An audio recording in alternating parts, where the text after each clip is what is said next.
Good morning, everyone. This is the Vermont House Committee on Commerce and Economic Development. It is Friday, January 30th, 2026 at 11 o'clock in the morning. Back on the floor now. Take testimony. Page 211. So we have the Attorney General's office with us, and we have the Secretary of State's office with us as well. Who would like to go first? Lauren? Be for us to go first or for the Attorney General's office to go first? Why don't we hear from you first? All right. Can I testify concurrently with David? Sure. That's good if you want Awesome. to join us up here.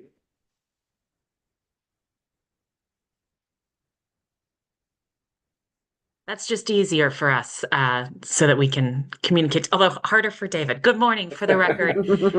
My name is Lauren Hibbert. I'm the Deputy Secretary of State, and I have with me. Good morning. David Hall, for your record, Director of Business Services Division in the Secretary of State's office. A pleasure for us to be here with you and to talk about this bill.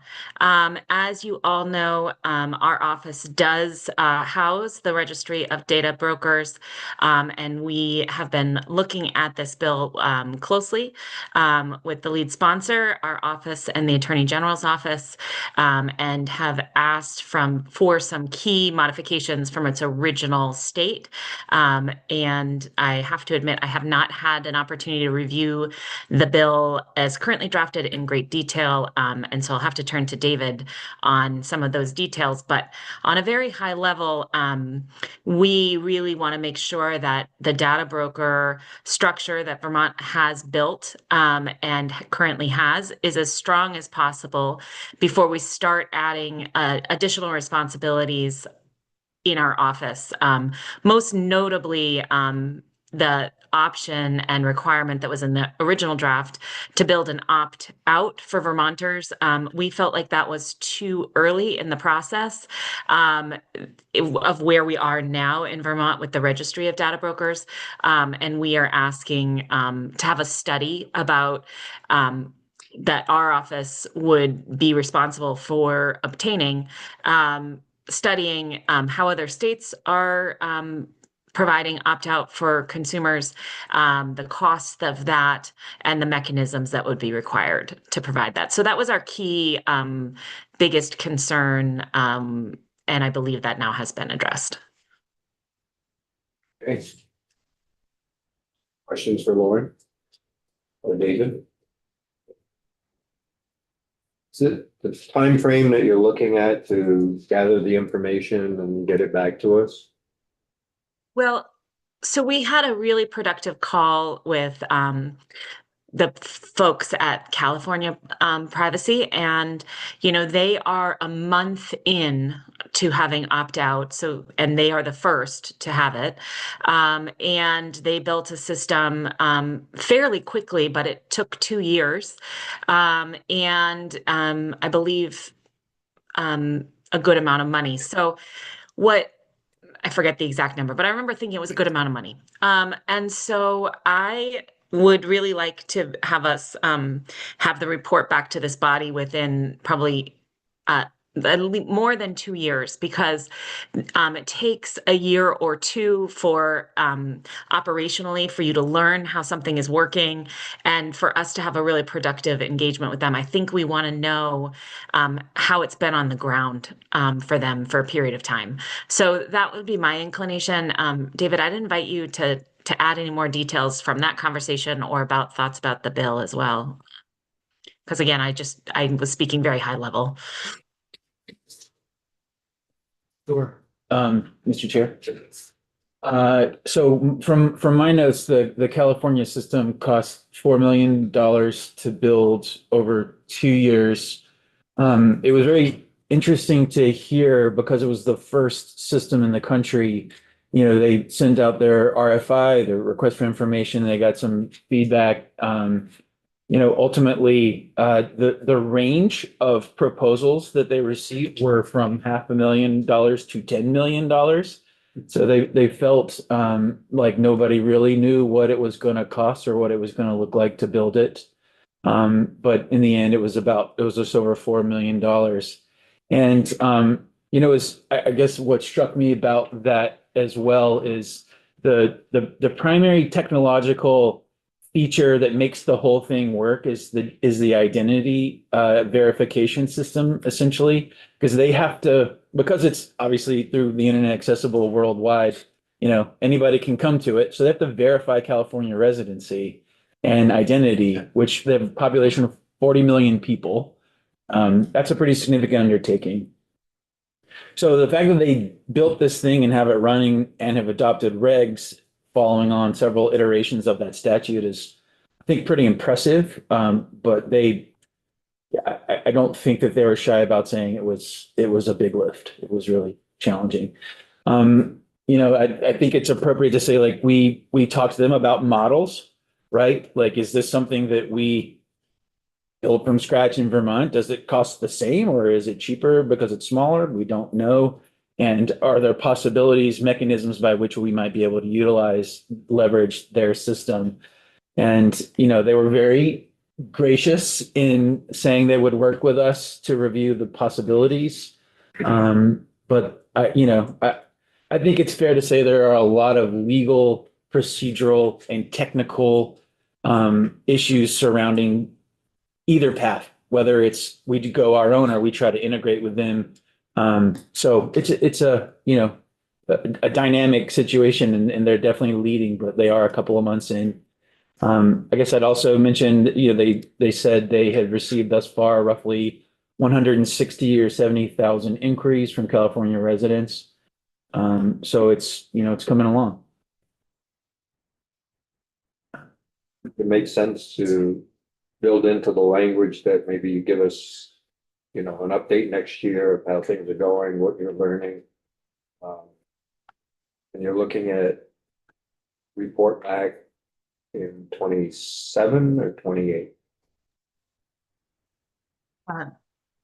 Mr. Chairman, I think we would be looking at 28 or 29, and to be really brass tacks about it, I think we would want a committee to help us with this work, including someone from ADS, perhaps a legislative member, and some money so that we can hire a consultant, because this is work that is outside of what the capacity of our team right now. So we would need some study language that includes some named participants and a financial allocation.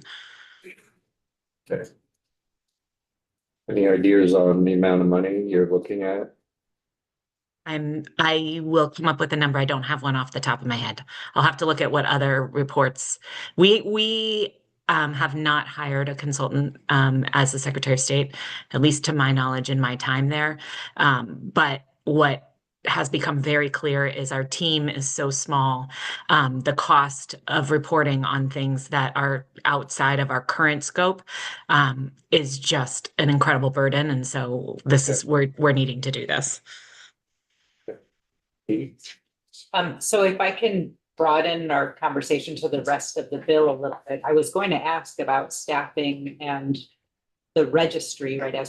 As we're updating the registry, and then a registration fee that we would increase significantly. Yes. So those fees, so I guess lots of questions, right? But the question is, how is the staffing now? I know we talked about another bill and said your staffing was pretty much at capacity and it would be hard to add anything else. And so I'm curious if there are other parts of this bill make you feel like you need to add staff. And then if this increased registration fee could help cover either the additional staff necessary or the consultant, or both, right? Like, how would we look at any of that? So thank you very much for that question. We support the increase of the fee primarily so that it can help support the enforcement functions that, as we envision it, would occur at the Attorney General's office in terms of ongoing enforcement. And, within the Secretary of State's office, we really don't have enforcement powers in the majority of our spaces, with the exception of the Office of Professional Regulation. In our election space and in our business services space, we really rely on our partners at the Attorney General's office to do the enforcement work. And so we were envisioning the increase of fees as a way to help support the AGO's work. And I'll let the AGO speak on what they envision for enforcement. But in terms of staffing of the registry itself, I think David has done an incredible job as the director, and he has a very small team. There are a total of 6 responsible for all business entities in the state, including data brokers. We absolutely could put a position in this bill for his division, but in full transparency, our current plan is to ask for a position for his division in the big bill, because we didn't have another vehicle I guess this could have been the vehicle, but we thought the big bill was the best vehicle for that position and the most transparent, would have the most conversation around it. We really strive to make sure that especially small business owners, have the ability to talk to someone as quickly as possible, and get answers to their questions as quickly as possible. We did just build a brand new system for his division, for the business services division, that's available to people 24 hours a day, 7 days a week. The questions come at that same clip, and our team is beyond capacity at this time. So that's why we're asking for that position. If we had considerably more duties around data brokers, including opt-out, I do think that we would need to consider adding a position, because we would be invariably fielding a lot more questions about that functionality from people who are not in our system all the time, or business owners that would be consumers. And when we did speak with Cal Privacy, they said that one of the biggest things in the last month that they have learned is the volume of consumer questions and consumer concerns, and that they've had to really figure out a way to streamline those communications, have some automatic responses.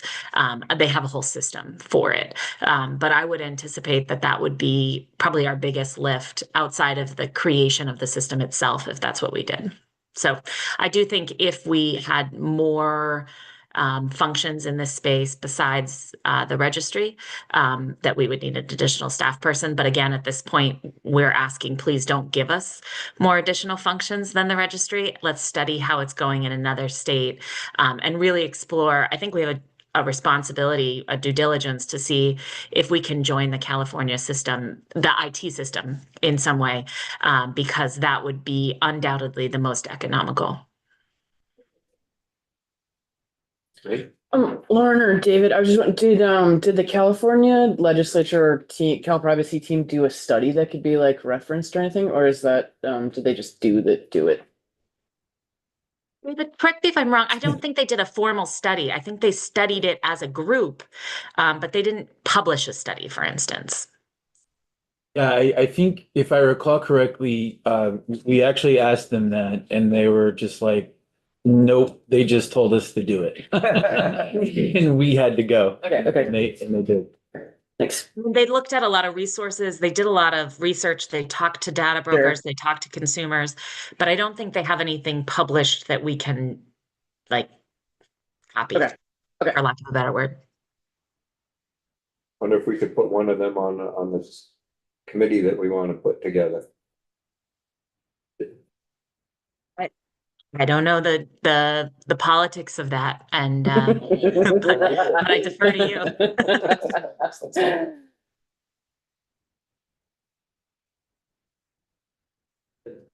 Did they say that they would be available as a resource to this? They sure did. They were very gracious about that. I think that would help a lot.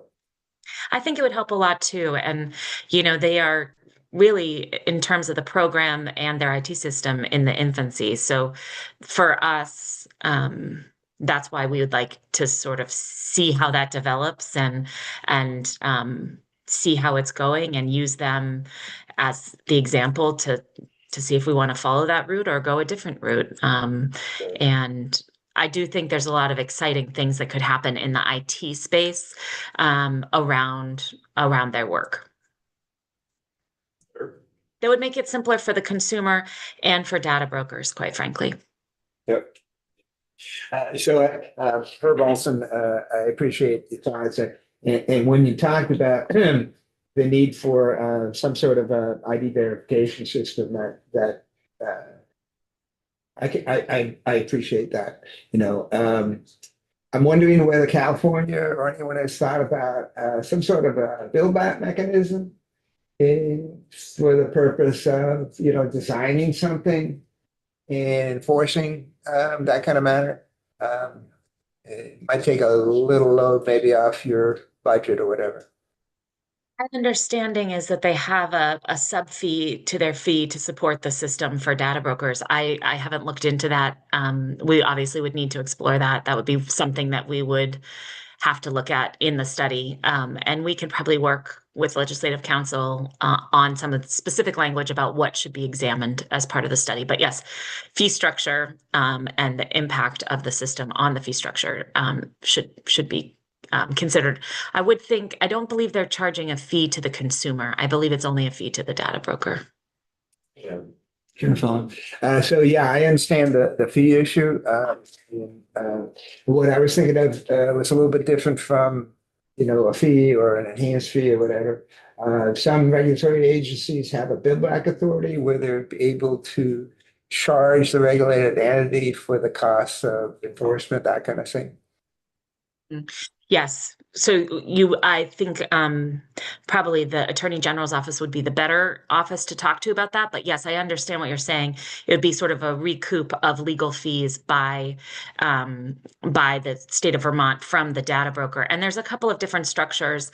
And we have been talking with the Attorney General's office about this, of ways to model requirements for data brokers to make it simpler to obtain fines and fees back from them when there is an issue with an enforcement issue. So I think I would defer to my colleagues there, but yes, I would encourage the legislature to streamline the enforcement as much as possible because this is really a new space, and to make it as easy as possible for the Attorney General's office to recoup money for the enforcement work, I think would be prudent. Thank you. I just want to express my strong support for working with the state of California in terms of getting some software down. I'm in the IT industry. 90% of what we do is taking other people's ideas. There's no need to reinvent the wheel. So I just want to, for the record, state I strongly support working with them to come up with our own system or using their system with a subscription fee or whatever. Is essentially the exact question I asked them earlier this week is, would you be open to a subscription fee? We can keep our data siloed. And we got into the weeds of, how much would need to be modified to have a Vermont instance and what would that cost and how would we pay for that? And, there's a lot of conversations that need to be had. And I could tell that they were quickly getting excited about that idea or that possibility. We certainly were excited about that idea or possibility. And you have our office's commitment to really look into that because it would invariably save us a lot of money as a state.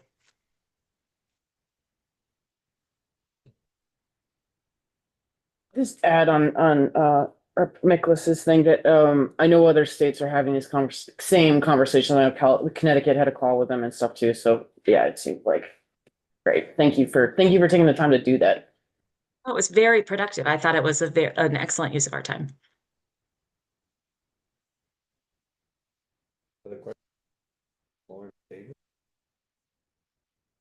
David, did I miss any big pieces of the bill that we should touch on? I know I'm leaving the enforcement piece to the Attorney General's office because I really do think that they would be the primary enforcement mechanism. But do you want to talk about the timeliness of registration, perhaps?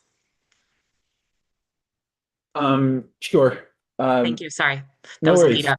That's all right. I think we support support this change that you have about well, not necessarily prospective, but a more immediate duty to register.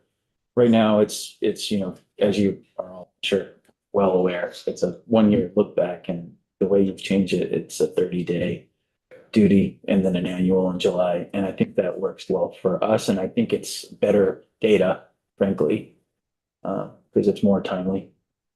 And we don't have to wait 11 months to learn that, last year you were a data broker. I was looking at the pieces about the consumer rights webpage as well. I don't see any problem, with the substance of it. I want to make sure that like what we have is responsive to what you want to see. So, right now on our website, you can go find data brokers. Something that I don't like that I'm working on is that you can't search for all of them using the search functionality. You have to know the name, which I think is, I can see originally why somebody would design it that way, because when you go to the site, you're looking for a business, right? But sometimes people want to be able to access all of the data, and that we have that functionality for other things, for LLCs, for example. So you should see that working differently soon. So that's something you need to legislate. We're just going to fix that. You also have already the bulk data download, which data brokers are in that, and it is an Excel or CSV file. It's sortable, downloadable, so you could go right now and for any given type of entity, including a data broker batch, you could get everybody. So you do have that capability. It's just in the bulk download, not in the search download. And as I'm looking at the language, it says a downloadable spreadsheet of data brokers that are registered. I think we checked that box already. I'm perfectly comfortable with it being here. So a link to a page on each registered data broker's website that allows consumers to delete. That one gives me a little bit of pause, because managing a direct link to 400 or 800 other websites could be a real challenge.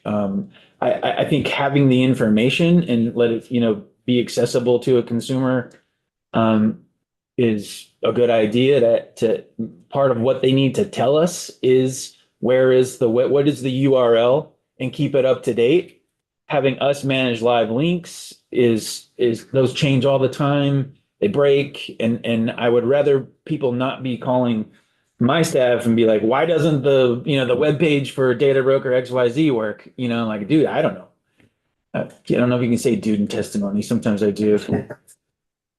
Sorry, old habits die hard. So that's something to consider.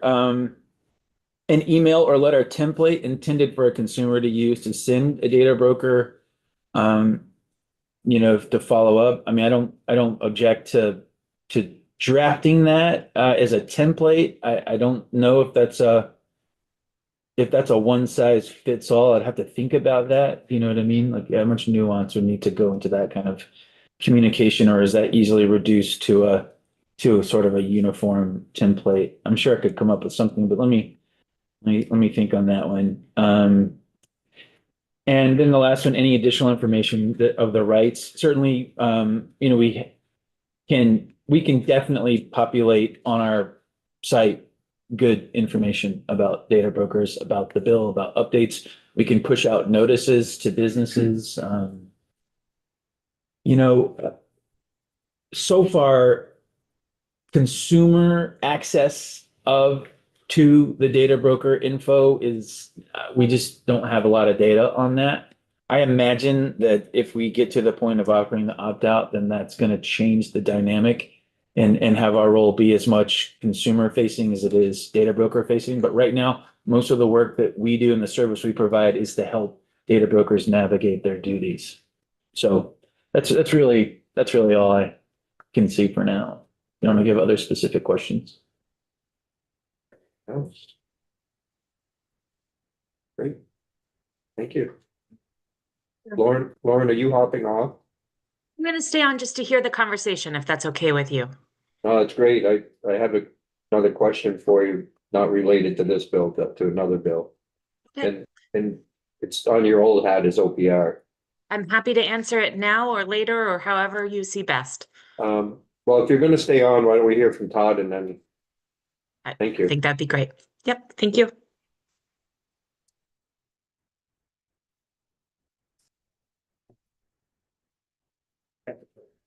Good day. Todd day. Delos, Assistant Hey. Attorney General. Now that way I don't make a mistake. Todd Delos, Assistant Attorney General. Thank you for having me in again.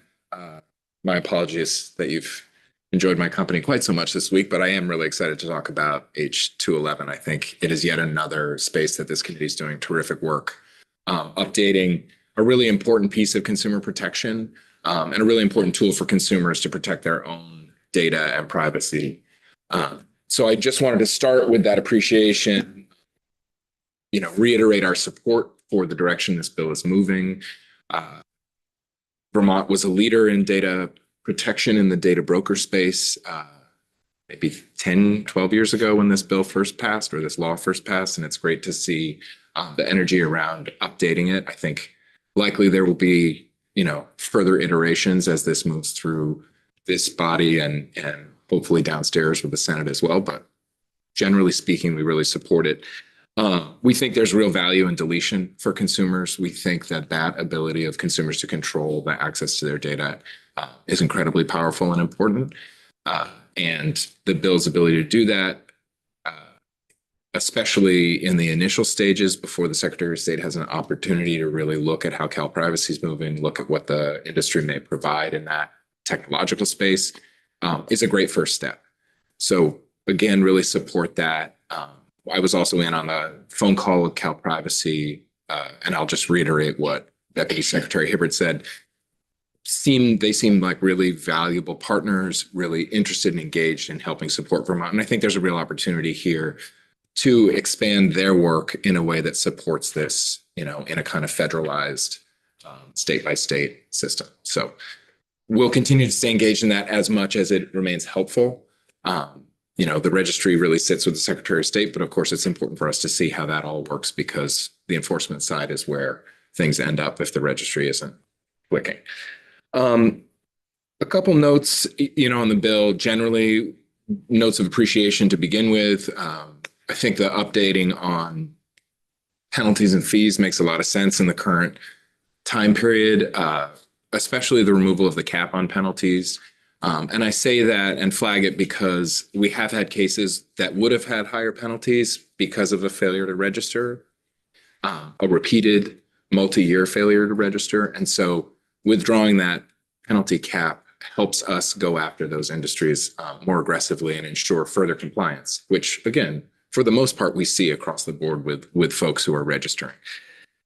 It may make sense too to just share a little bit of our enforcement perspective. And I think joining us is Assistant Attorney General James Lehman, who does a lot of this work. And so if there are specific questions, James is here as a resource. I'm not going to make him jump in necessarily on testimony unless any of you ask any question below like an inch deep, and then James will answer.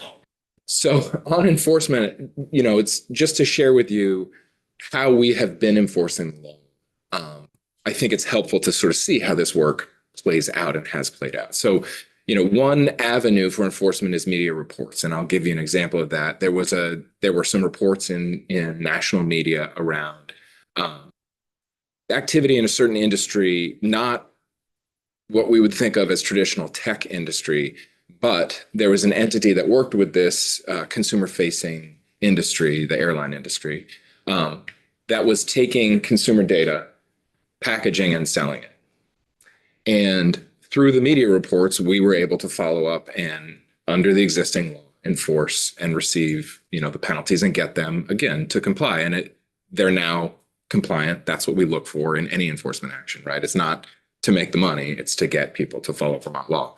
So media, popular media is one avenue. But of course, that only works as well as the Fourth Estate work, right? And we all know the challenges that the media is facing right now. So I flag that just to say that's one area. Another area is a lot of advocates out there, privacy advocates and otherwise, will flag potential bad actors in the field, make reports to us like any enforcement agency. You get reports, and that's another way that we go in and look.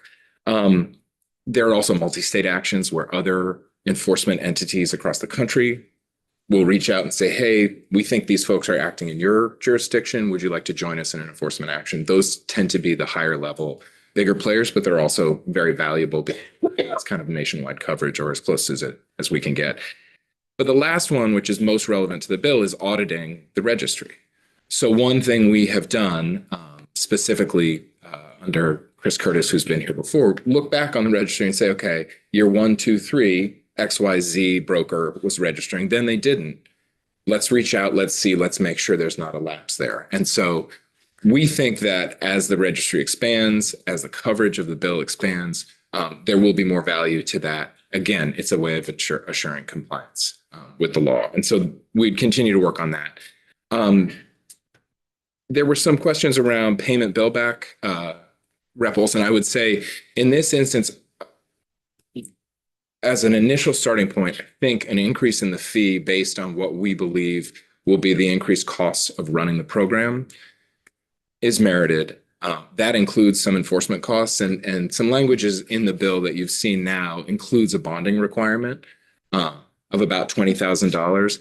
You know, that number is really meant to reflect what we think will be the kind of late fee, not malfeasance, just oversight, administrative oversight. And I think we'll see a lot less of that with the automation that exists in the industry. I don't think we're no longer asking somebody to remember to pay the bill at the end of the month, right? These industries are very tech savvy, and they'll be very capable of ensuring that they're continuing to register. Those that don't, we want a simple administrative process to seek remedies that doesn't necessarily require us to file cases in court. And so that's what the bonding requirement should do.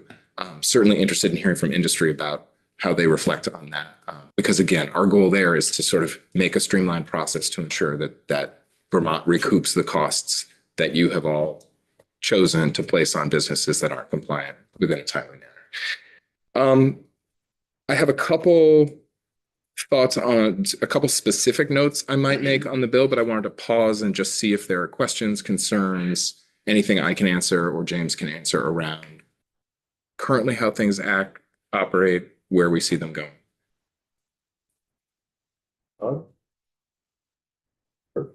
So when you talk about auditing, I think it's a great way to sort of keep track of things.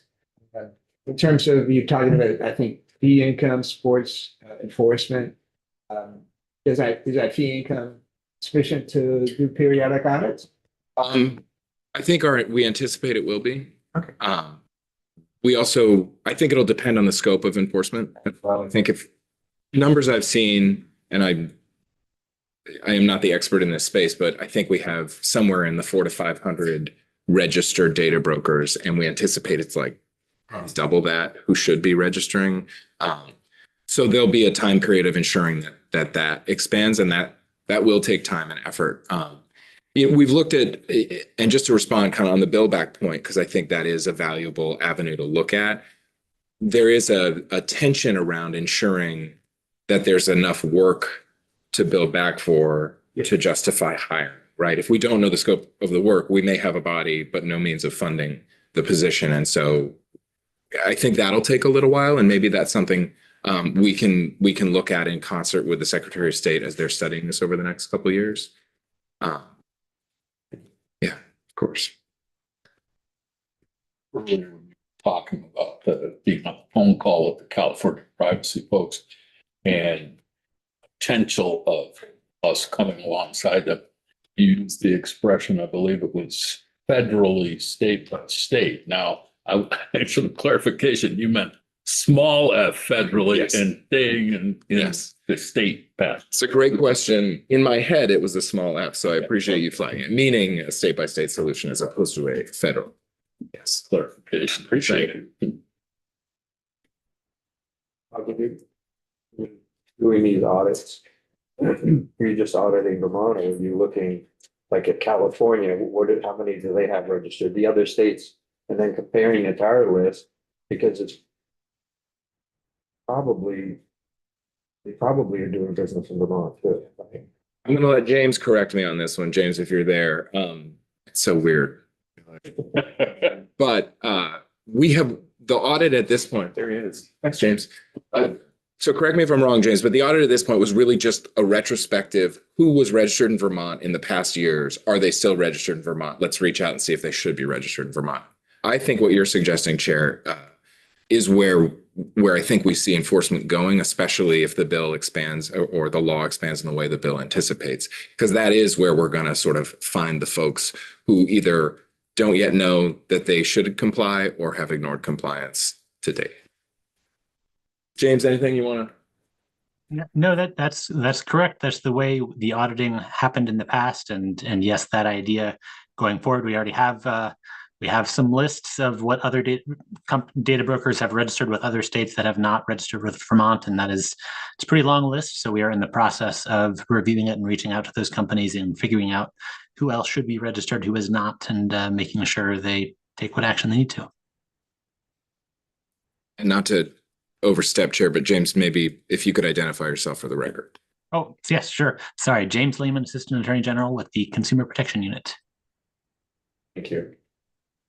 Yeah, I think that's important. How would you determine if those data brokers have, Vermont specific identifiers in their databases? I'll leave that one. Yeah, go ahead, James. Yeah, we send them subpoenas seeking information about what kind of data they collect. It's generally premised, explains to them, here's what the Vermont Data Broker Registry law requires as of now. Here's who needs to register. Tell us about the activities you conduct. Tell us if you engage in these activities that are clearly meeting the definition. And if you contend you're not a data broker under our law, explain to us. And sometimes we certainly hear from folks who say, no, we don't have any Vermonters data, or we don't engage in these certain types of activities, or we fall within one of the listed exceptions, something like that. But yeah, there's not an easy way to do that beyond sending them a subpoena and asking them to give us written responses, which provide answers to help us figure out whether or not they should register or not. Looks like you're going to be busy. Allison? I'd actually like to hear more detail if possible, James, about how long does that take and how much back and forth is there, and what is do you ever disagree with the entity that you're contacting, and how is that resolved? Yes.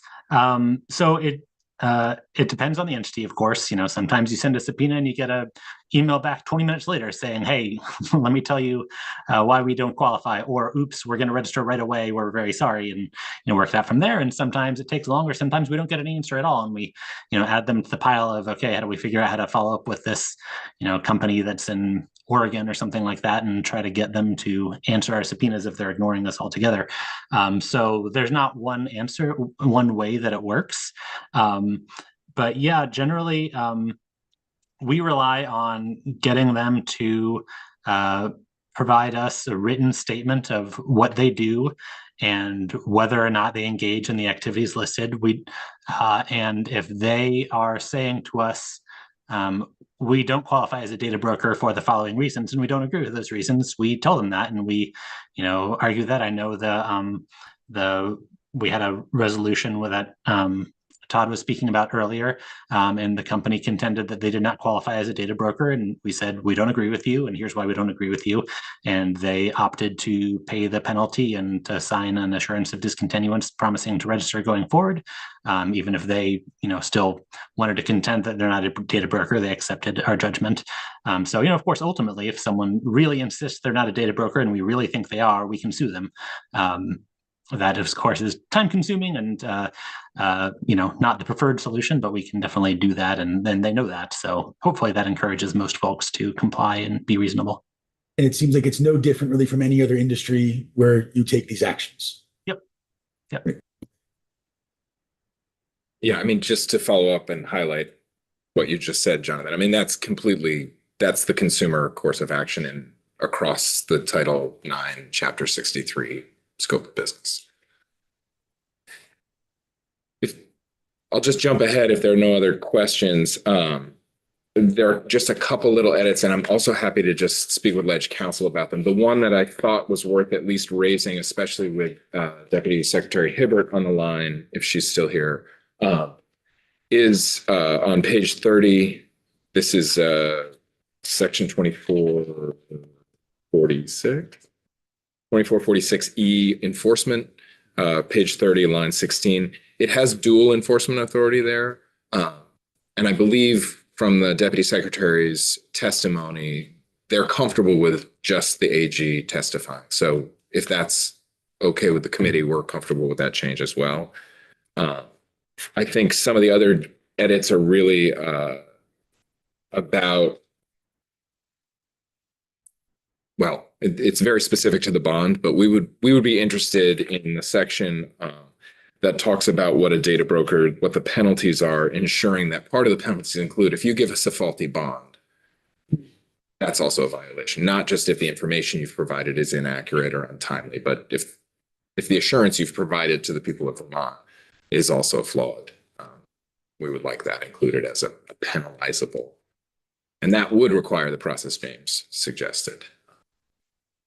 Would imagine that they take out a surety bond that you're named as the indemnifier, right? Yeah, I mean, the statute as drafted, the bill says runs to the benefit of the state of Vermont. So that would include us, but it also allows whatever the damages are. I mean, for the most part, where it sits, it would really be, and what we envision it, and the idea is it's the administrative penalties, and it's to simplify that process so that we're not going through a litigation.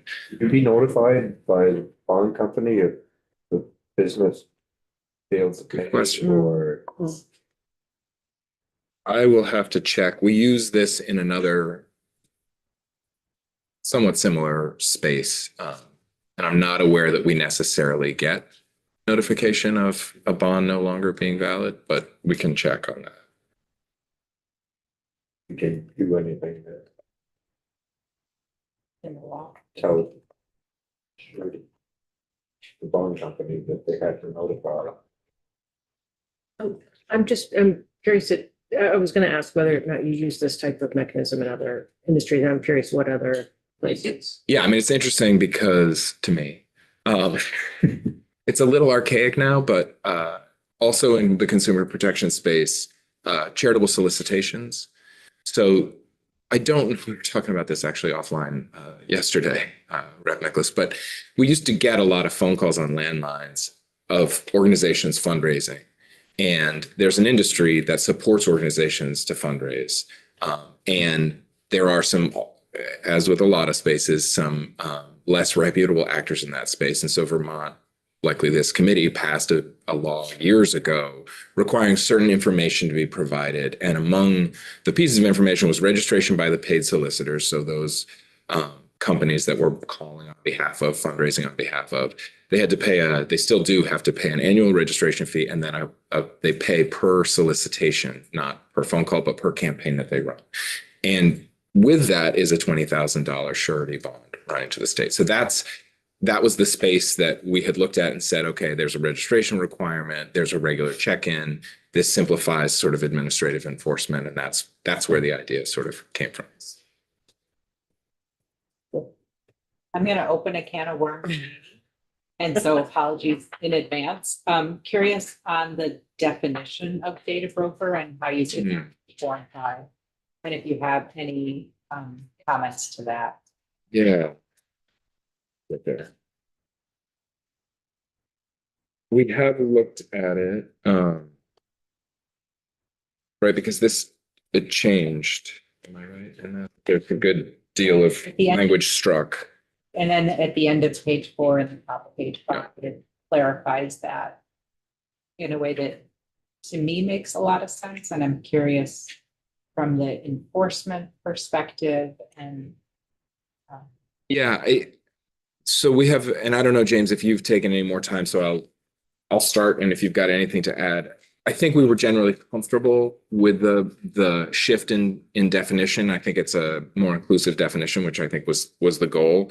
I don't know and again, James, I might look to you for this one. I don't know as we've thought about it from where we have not been able to enforce, but thought we should have been able to enforce. But I think that broadening of language in terms of shifting from I am working with X company for X for Y service, that's not a data broker relationship. But if I'm going to run out of letters, aren't I? If company A is purchasing that information, then they're in the data broker space. I don't know, James, if you've got further thoughts on that, what really focuses on the direct relationship language. No, I don't have any further thoughts. I think it seems fine. It's not an issue that we have had a problem with so far. For me, it's the last line in the definition, right? It's First. still a data broker if you are selling information that you didn't gather directly from that first person interaction. And I think that's an important definition.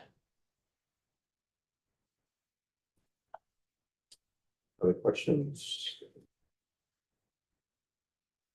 Okay, great. So if you could keep working with Rick and with Monique, and same with David and Lauren. Try to put some shape around this committee. And then some more thoughts on, well, I guess, interim reports, possibly just to let the committee know how things are going as we go down the road of trying to get this stood up. Okay, great. Thank you. Thank you. The other question, Lauren, we're working on the H205, which is a non-compete bill.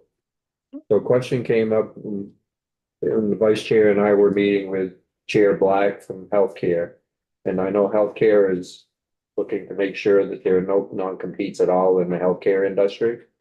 One question that she had was traveling nurses that come into the state and we're part of this compact, licensure compact.